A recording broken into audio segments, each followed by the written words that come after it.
Palavra de Deus, através do profeta Isaías, capítulo 40, os versos 6, 7 e 8. Diz assim: Uma voz diz, clama, e alguém pergunta, que hei de clamar? Toda a carne é erva, e toda a sua glória como a flor da erva. Seca-se a erva e caem as flores, soprando nelas o hálito do Senhor. Na verdade, o povo é erva. Seca-se a erva e cai a sua flor, mas a palavra do nosso Deus permanece eternamente. Amém, meus irmãos. Que eu diminua e o Senhor cresça. A Bíblia está cheia de palavras, de textos, a própria Bíblia que falam sobre a própria palavra, o próprio texto sagrado. Se nós formos contar as palavras mandamentos, palavra, sua palavra, mandamentos, estatutos, livro da lei, todas essas palavras somam 1.260 palavras que se referem à Bíblia, à palavra, à expressão palavra de Deus. A palavra mais usada na Bíblia é Senhor, em primeiro lugar, com 8.114 palavras, expressões. A segunda palavra da Bíblia é a palavra Deus, que soma 4.123 vezes. A terceira palavra mais usada na Bíblia é a palavra porquê. Porquê, que aparece 3.849 vezes. A palavra porquê que aparece, pastor Alessio, não é porquê com pergunta, é porquê junto. É porquê de resposta. Então, as duas primeiras têm a razão de ser Senhor e Deus, lógico. A terceira palavra mais presente na Bíblia é a palavra porquê junto, que responde, que diz a razão. Em linhas gerais, a palavra é o livro da resposta. Quem tem dúvida, lá está a palavra. Quem tem dúvida, busque a Bíblia. Queimada durante muitos anos, perseguida, destruída, bibliotecas inteiras foram incendiadas para que a Bíblia desaparecesse. E durante anos, como irmãos, tantos poderes, tantas nações, tantos impérios, durante anos, ditadores, não conseguiram dar cabo a esta palavra de Deus. Porque ela é a palavra de Deus. A Bíblia não contém apenas, a Bíblia é toda ela a palavra de Deus. Ela tem respostas para tudo em nossas vidas, nos nossos dilemas, nas nossas noites mais terríveis de agrura, a Bíblia tem a resposta. Então, quando a gente soma essas palavras, mandamentos, estatuto, vai dar aí por volta de 1.260 vezes essas expressões, tua palavra, tua lei, no meu coração, livro da lei, essas expressões.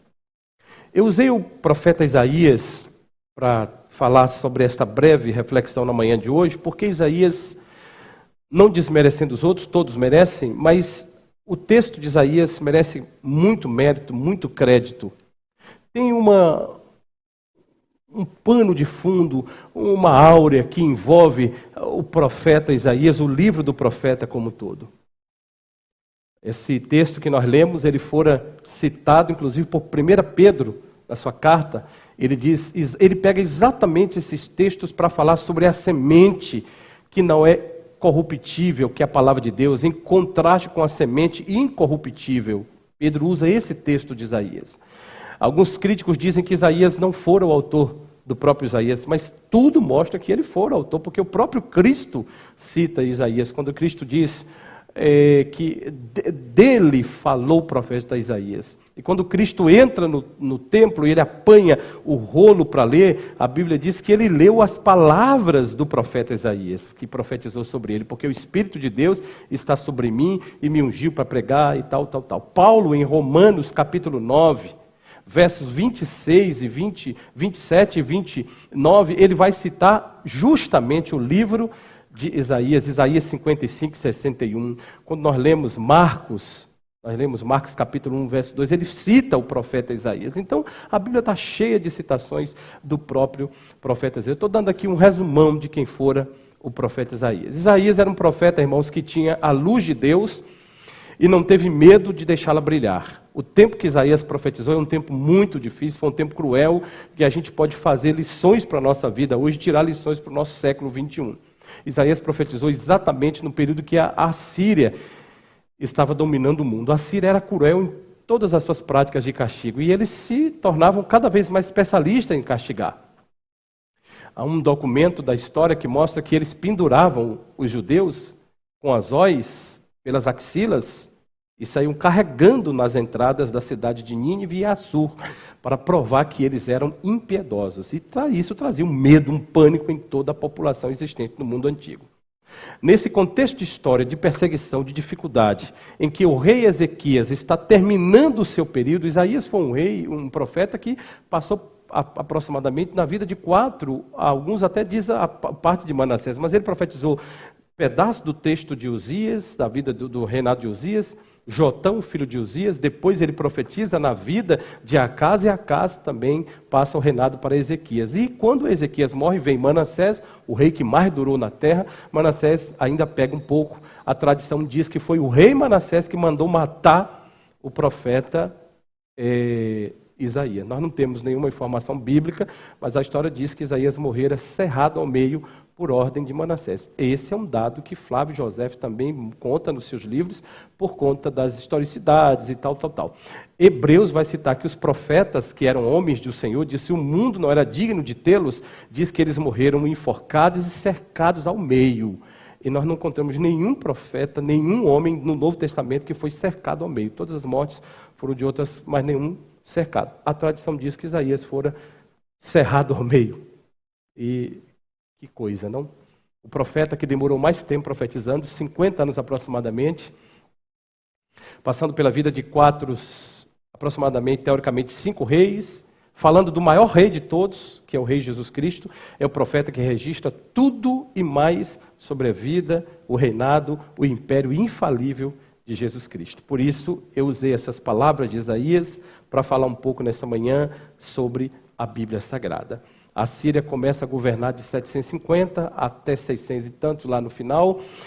E nesse tempo Isaías surge como uma voz, anunciando a palavra de Deus e denunciando o erro dentro do seu povo. Um tempo difícil de idolatria, de perversão, de roubo, de corrupção no próprio governo. Isaías surge como esse profeta que fala para esse povo. Aqui o texto diz no verso 6 que uma voz clama, e alguém pergunta: o que hei de clamar? E a voz responde: clame isto, toda a carne é erva, toda a sua glória. E essa glória refere-se à flor da erva, né? A flor da planta. E essa flor, que é a glória, como a flor da erva, também seca-se e caem as flores, apenas soprando o hálito, o vento, um sopro da boca de Deus. Não é nem um sopro, é um hálito, não é nem um sopro em si, mas é apenas o hálito do Senhor, e isso já é suficiente para secar.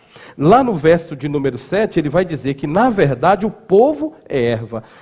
Esse texto, irmãos, esse texto de Isaías aqui, embora ele escreveu aproximadamente 712, ele não é um texto da época, ele é uma profecia do que iria acontecer com o povo de Israel.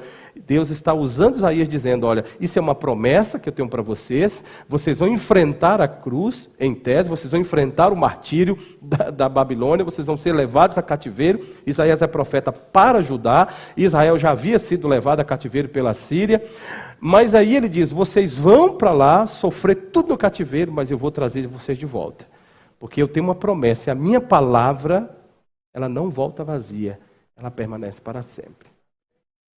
Essa expressão, irmãos, é uma expressão muito curiosa, e eu quero ler com os irmãos, segundo o livro das Crônicas, capítulo de número 6, verso 36, eu preciso ler com vocês, porque clareia um pouco. Segundo as Crônicas 6, verso 36 até o 39. ele diz o seguinte, essa expressão, ela vai contar para nós que isso foi escrito em 932, é muitos anos, é muita coisa, é muita novidade, é muita coisa. Quando pecarem, olha o que Deus está dizendo em Crônicas 6, isso foi escrito, na verdade, em 976.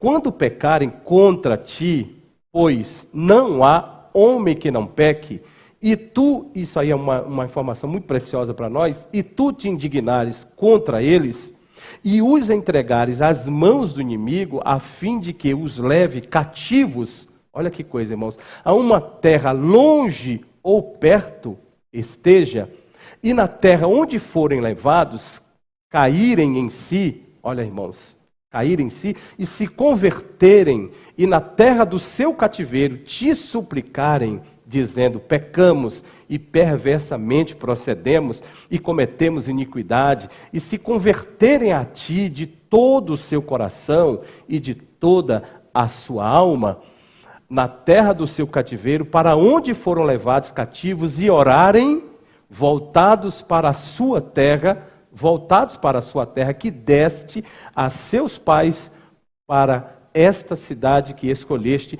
e para a casa que edifiquei o teu nome, ele diz, ouve tu dos céus, no lugar da tua habitação, e a sua prece e a sua súplica, e faz-lhes justiça. Perdoa ao teu povo que houver pecado contra ti. Irmãos, isso foi escrito em mais ou menos 976 a.C. Quando Isaías escreve esta palavra, de Isaías 40, é o ano 712. Então vai dar aí aproximadamente 260 anos depois. Isso significa que em Isaías o povo nem ainda fora cativo. O povo vai ser cativo já no período de Jeremias, quando sucede Isaías, depois de Manassés, depois da casa de Amon, depois daquele menino lá, Josias, bem depois, irmãos. Então esse povo de Israel vai ser escravizado em 586. Então Deus profetiza 260 anos antes, e Isaías repete essa palavra dizendo ao povo, olha, seca a erva, caem as flores, ou seja, os homens passam, os reinados impérios ascendem, mas eles também caem, mas a palavra que Deus deu a vocês, esta palavra de promessa, ela não vai passar, ela permanece para sempre. Então, Deus está dizendo ao povo, irmãos, isso é muito, muito complicado da gente compreender.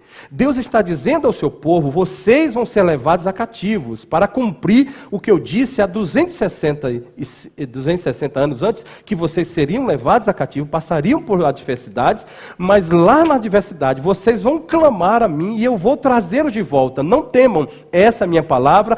Tudo vai passar, a Assíria vai passar, a Babilônia vai passar, a Medo-Persa vai passar, a Grécia vai passar, mas eu vou estar com vocês e a minha palavra permanece para sempre. Isso é muito bom, mas ao mesmo tempo é constrangedor, porque ele está dizendo que o povo passaria pelo cativeiro. Logo, irmãos, a palavra de Deus, ela não diz só que a gente tem a bênção, mas a palavra de Deus afirma que nós passaremos pelo caminho do deserto. O Senhor, meu pastor, nada me faltará, ainda que eu ande pelo vale da sombra da morte. A mesma palavra que diz que é o pastor, é a mesma palavra que diz, você vai enfrentar o vale, mas eu estou com você, a minha palavra permanece para sempre. É sobre essa certeza que nós precisamos garantir no nosso coração. Que a gente transferir esses dias de Isaías para os nossos dias, e a gente imaginar que na Bíblia tem aproximadamente 1.260 palavras, irmãos, que falam sobre palavras, sobre Bíblia.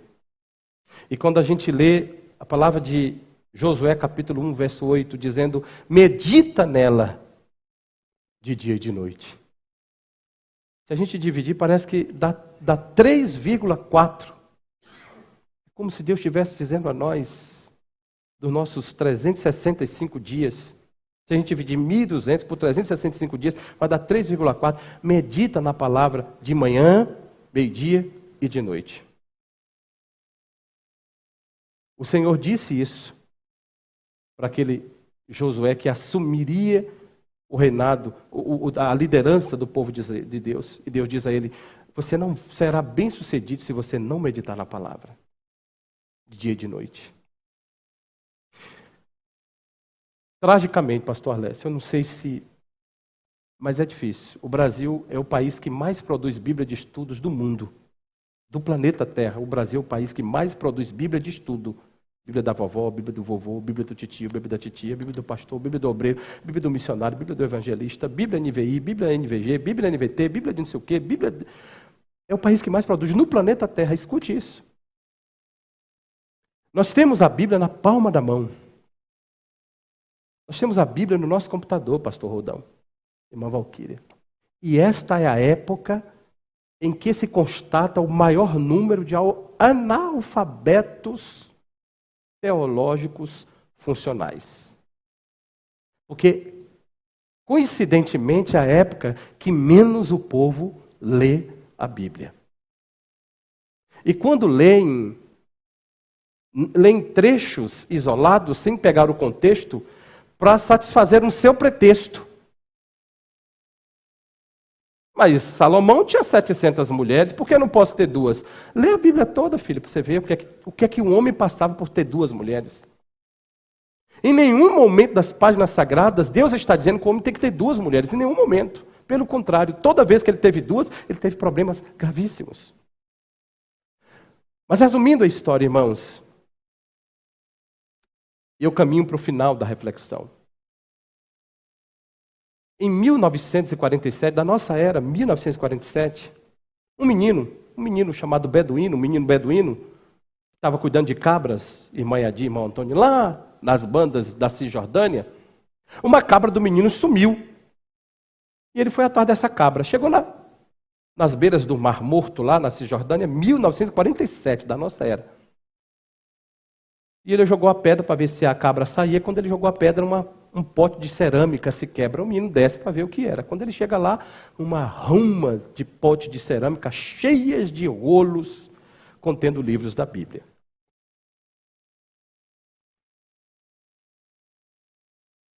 Um centro de estudo nuclear, nessa mesma época de 1947, precisamente 1949, fez estudo do papel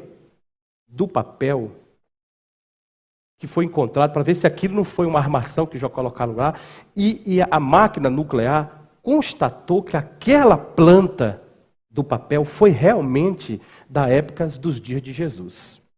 Logo, uma comunidade religiosa, que era contra os sacerdotes da época, pegou os rolos da Bíblia e se mudaram para o deserto, para eles lerem. Eles liam a Bíblia juntos, e esses rolos foram guardados lá. Dentro desses rolos, todo o livro de Isaías foi encontrado. Confirmando não só o livro, mas outros escritos, confirmando que a palavra de Deus, tudo que fora dito antes, 700 a.C., estava lá. A palavra de Deus é verdade. Eu trouxe para vocês um livro para vocês comprarem, não é meu não, mas vocês compram depois. Esse livro que alguém já tem. E a Bíblia tinha razão. Esse livro é um clássico. Esse livro foi escrito em 1955, pastor Alessio tem. Esse livro é um manancial. Aqui diz tudo. Aqui fala até do maná, como provando que o maná existiu. Esse livro fala a graciosidade da Bíblia. E às vezes eu me pergunto, por que nós? Sabemos que esta é a palavra de Deus, que ela não vai passar, que ela tem promessas na nossa vida, e por que nós não a lemos? Porque nós não a meditamos durante todo o tempo. E Jesus disse em Mateus 24, 35, Jesus disse, 24, 35 de Mateus. Meu caro pastor Eugênio, ele disse, passarão os céus e a terra, mas as minhas palavras permanecem para sempre. Na mesma linha de pensamento, os salmos foram dizendo 37, 104, 103, dizendo, olha, o homem é folha, o homem é erva, o homem murcha, o homem morre. Irmãos, todos nós passaremos. Tudo que começa no mundo dos homens tem início e tem fim. Os reinados começam e eles terminam. Mas a única coisa que permanece para sempre é a palavra de Deus. E eu quero terminar com as palavras de Pedro, no Novo Testamento, casando com o Antigo Testamento. 1 Pedro, capítulo 1, versículo de número 25, 23 até o 25.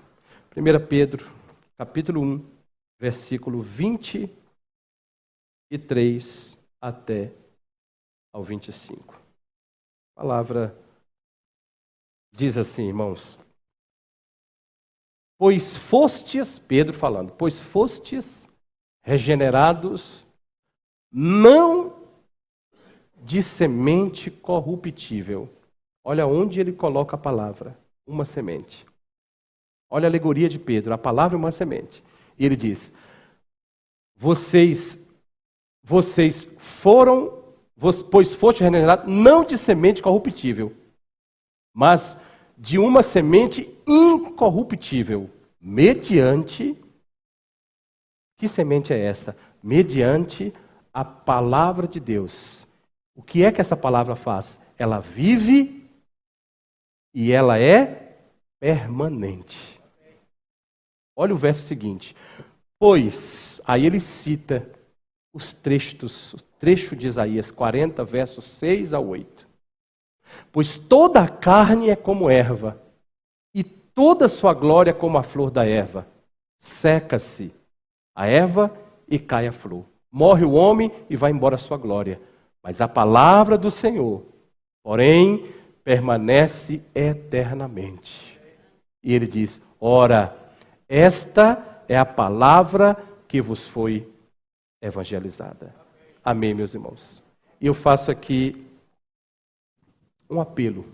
Nesse tempo, irmãos, de tantas notícias fake news. Eu já disse outro dia aqui, citando o pastor John Piper, ele diz, as redes sociais provam que nós não lemos a Bíblia, não é por falta de tempo.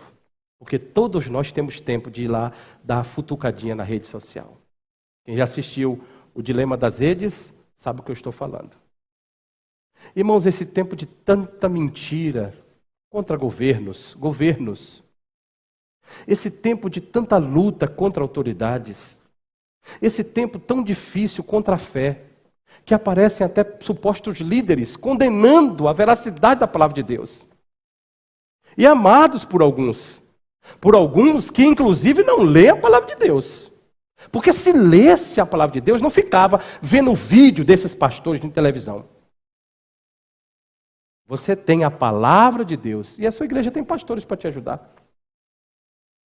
Só que às vezes a gente não quer falar com o pastor nosso, a gente quer falar com o de lá, porque o de lá não sabe da minha vida, é mais fácil eu gostar do de lá, ouvir o de lá, porque ele fala um monte de coisa que é para mim, para atrair a minha atenção, não é para cuidar do meu coração.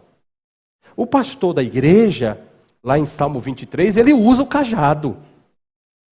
O pastor da igreja usa a vara, mas é para salvar a ovelha. O cajado tinha uma conchinha, assim, uma curvinha para puxar pelo pescoço a ovelha que caía, ia caindo do despiadeiro. O nome disso é zelo, é paixão, é amor. Quando puxava a ovelha, pastor Alessio, vinha torcicolo com a ovelha, mas ela estava salva. Escuta, irmãos, eu fui criado numa época que o tapa de pai e mãe educava, nos tornava de caráter. E a Bíblia diz, disciplina o menino, ensina o menino. Hoje, nós estamos nessa vida moral que estão ensinando. A moral, irmão, não é de Aristóteles, não é de Platão. A moral está aqui, esta é a palavra de Deus. Ela permanece para sempre, igreja. Ela ensina como criar, como casar. Ela tem respostas para um casamento fragmentado. Ela tem respostas para uma vida difícil, ela tem respostas para uma vida sofrida, ela tem respostas para uma vida sem Deus, para uma vida sem sono. Esta palavra tem a resposta, porque ela é a palavra de Deus. Ensina o menino, senta, chama, coloca do lado. Só que nós nos eximimos dessa responsabilidade e às vezes terceirizamos. Porque a gente tem que trazer para a igreja ensinar os meninos. A igreja ensina um domingo de manhãzinha, o menino passa a maior parte do tempo contigo, comigo. É nosso dever sentar e ensinar. Meu filho Jesus é assim, ele nasceu assim, ele veio por obra e graça, a palavra dele é maravilhosa. Aprenda a palavra de Deus. E nós adultos não lemos, a gente fica copiando esse povo, pegando pastorzinho engraçado da televisão, pegando esses pastores sensacionalistas da televisão, pastor envolvido com política, defendendo essas coisas. Irmãos, toma atento na tua vida e lê a palavra de Deus. Lê a palavra de Deus, irmãos. Acaba com esse negócio de ficar atrás de uma coisa e outra. Essa é a delícia que vem para o nosso coração. Aqui tem paz, tem alegria, tem tudo. Então lê a palavra de Deus. Se você tiver dúvida, você aqui do Barro Preto tiver dúvida, e você aqui em casa, meu irmão que nos ouve, meu amigo, nós estamos de braço aberto para ensinar você. Procura a gente. Durante a semana, eu quero estudar a palavra de Deus, eu quero conhecer a palavra de Deus. Nós vamos aqui dizer para você. Irmãos, quem lê a palavra de Deus não faz heresia. Busque a palavra de Deus, lê a palavra de Deus. Que Deus nos ajude a cumprir essa palavra. Portanto, eu termino com as palavras latejando no meu coração.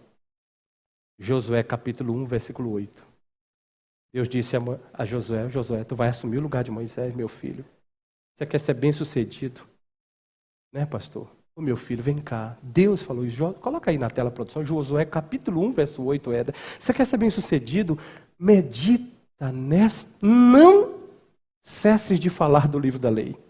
Antes, medita nele dia e noite, para que tenhas cuidado de fazer segundo tudo, irmãos, tudo quanto nele está escrito. Então, farás prosperar o teu caminho e serás bem-sucedido.